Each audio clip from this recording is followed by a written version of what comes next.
নমস্কার বন্ধুরা, unique divine soul চ্যানেলে আপনাদের সকলকে স্বাগত জানাই। আবার আশা করছি আপনারা সকলেই খুব ভালো আছেন এবং সুস্থ আছেন।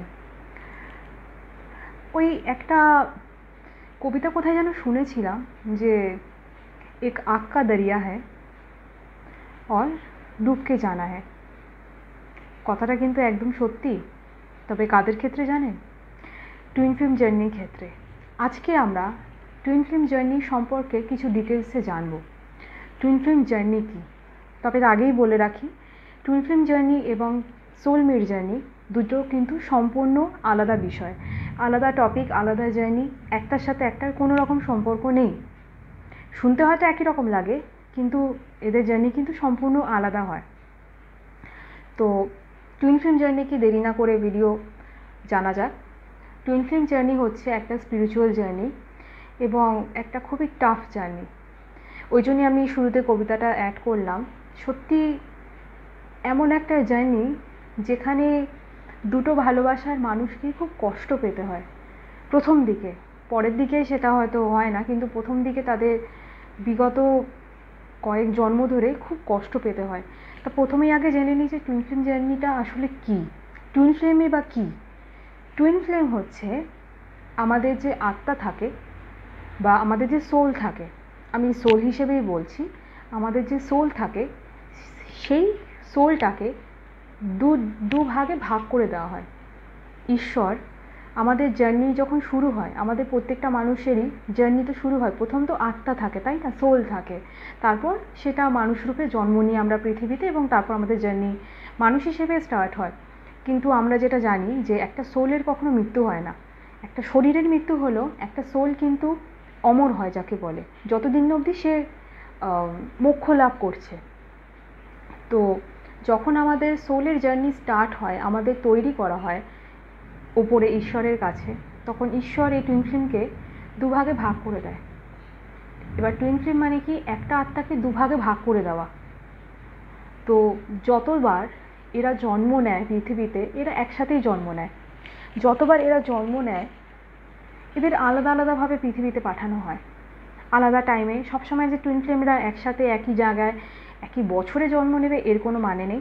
অনেক সময় আছে যে একজন এখন জন্ম নিল আর আরেকটা সোল তার 2-3 বছর পর, বা তার আরও কিছু বছর পর, 10 বছর 12 বছর পরও জন্ম নিতে পারে।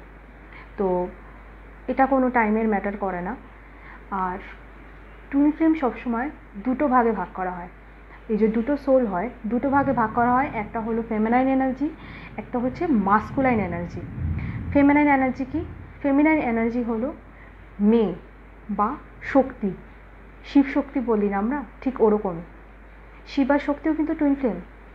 বলে রাখি আমি, প্রত্যেকটা দেবদেবী, যেমন যাদের কাহিনী আমরা শুনি, রাধাকৃষ্ণ বা নারায়ণ লক্ষ্মী, যাই বলি না কেন, শিব শক্তি, এরা প্রত্যেকে কিন্তু টুইন ফ্লেম। ওই জন্যই দেখবেন এদের প্রত্যেকের জার্নিটা কিন্তু খুব কষ্টের। রাধাকৃষ্ণের যদি বলি, রাধাকৃষ্ণ একে অপরকে অফুরন্ত ভালোবাসতেন। অমর প্রেম যাকে বলে, আমাদের সমাজে সবচেয়ে অমর প্রেম বা সবচেয়ে চর্চিত প্রেম, যার থেকে আমরা প্রেম শব্দটা জানতে পেরেছি, যাদের থেকে বা উৎপত্তি হয়েছে, তারা কিন্তু টুইন ফ্লেম ছিলেন। ওই জন্যই হয়তো তাদের মিলনটা এখানে এক হয়নি বা তাদের এত কষ্ট পেতে হয়েছিল। শিব শক্তিকেও যদি বলি, তাদেরও কিন্তু একটা কাহিনী আছে। কি? সতী মাতা কিন্তু মারা গেছিল, দেহত্যাগ করেছিল। তারপর কিন্তু শিব তাণ্ডব শুরু করে দিয়েছিল এবং প্রচণ্ড একাকিত্বে কাটাচ্ছিল নিজের জীবন, একা হয়ে পড়েছিল। তারপর আমাদের যে মা দুর্গা বা মা অন্নপূর্ণা, যাই বলি না কেন, সে এসে আবার মিলিত হয় শিবের সাথে এবং তাদের ইউনিয়ন হয়, তারা এক হয়। তো আর যদি আমি রাম সীতার কথাও বলি, তাহলেও কিন্তু তাদের একটা টাইম অবধি বিরহে কাটাতে হয়েছিল, যখন রাবণ সীতাকে নিয়ে চলে গেছিল, তাই না? তো টুইন ফ্লেম জার্নি মানেই কষ্টের জার্নি। পরিষ্কার বলতে গেলে এর একটা রোলার কোস্টারের মতো, আপ ডাউন করে সারাক্ষণই, কখনো ভালো কখনো খারাপ, তবে একটা ফেস অবধি। টুইন ফ্লেম জার্নিকে একটা ভিডিওতে ডেসক্রিপশন বা ডেসক্রাইব করা ইম্পসিবল ব্যাপার, তবুও যতটা সম্ভব এই একটা ভিডিওতে আমি বলছি। টুইন ফ্লেম জার্নিতে যেটা আমি বলছিলাম, একটা ফেমিনাইন ভাগ থাকে, একটা ম্যাসকুলাইন ভাগ থাকে। ফেমিনাইন হলো মেয়ে এনার্জি, আর যে মাস্কুলাইন এনার্জি সে হলো ছেলে এনার্জি। তো এটা কোনো ম্যাটার করে না যে ফেমিনাইন এনার্জি সবসময় একটা ফেমিনাইনের মধ্যেই থাকবে, একটা মেয়ের মধ্যেই থাকবে। এটা অনেক সময় কি হয়, ফেমিনাইন এনার্জি অনেক সময় ছেলে এনার্জিতে, ছেলের শরীরেও থাকে। অনেক সময় অনেক টুইন ফ্লেমের ক্ষেত্রে দেখা গেছে তাদের হয়তো শরীরটা ছেলে, কিন্তু ভেতরে যে এনার্জিটা আছে সেটা কিন্তু ফেমিনাইন এনার্জি। ব্যাকগ্রাউন্ডে অনেক নয়েজ হচ্ছে আমি জানি, বাইরে প্রচণ্ড পরিমাণে বজ্রপাত হচ্ছে আর বৃষ্টি হচ্ছে, তো যদি ডিস্টার্ব হয় তার জন্য আমি আগে থেকে সরি বলে নিচ্ছি। তো ভিডিও এগোনো যাক। আর যে ম্যাসকুলাইন এনার্জি সেটা কিন্তু সবসময় ছেলেদের মধ্যে থাকবে তাও নয়, সেটা অনেক সময় মেয়েদের মধ্যেও দেখা যায়। তো দেখা যায় যে তাদের বাইরে শরীর হয়তো ছেলে বা মেয়ে সেটা ম্যাটার করছে না, কিন্তু ভেতরে এনার্জি কিন্তু তার অপোজিট রয়েছে। তো টুইন ফ্লেম জার্নিতে আমরা দেখি যে একে অপরের প্রতি প্রচণ্ড পরিমাণে টান থাকে তাদের, প্রচণ্ড পরিমাণে তাদের একে অপরের প্রতি একটা অ্যাট্রাকশন ফিল হয়। তারা একে অপরের প্রতি এতটা পরিমাণে আকৃষ্ট হতে থাকে যে, কারণ তারা তারা একই সোলকে দুটো ভাগে ভাগ করা হচ্ছে, সুতরাং তাদের একে অপরের প্রতি তো একটা অ্যাট্রাকশন থাকবেই, এবং তাদের আলাদা রাখা হয়। এবং তাদের পারপাস কী হয়, তাদের পারপাস হলো নিজেকে হিল করা, নিজেকে ডিটেলসে হিল করা।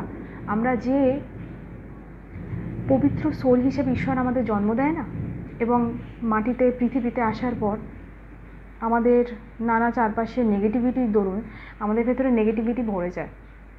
তো টুইন ফ্লেম জার্নির মেন যে পারপাস হয় সেটা হলো নিজেকে হিল করা। ওই জন্যই তাদের জীবনে বা লাইফে এতটা পরিমাণ কষ্ট পাঠানো হয়, তারা যাতে লেসেন শিখতে পারে, সেটা থেকে নানা রকম শিক্ষা নিতে পারে।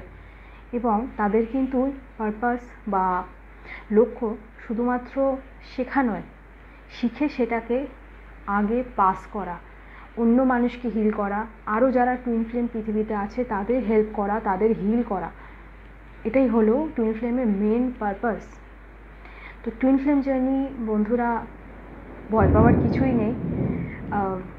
জার্নি যখন ঈশ্বর দিয়েছে কমপ্লিট তো করতেই হবে।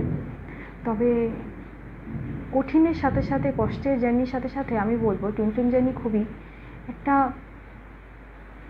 আনন্দের জার্নি, একটা সেলফ স্যাটিসফ্যাকশনের জার্নি।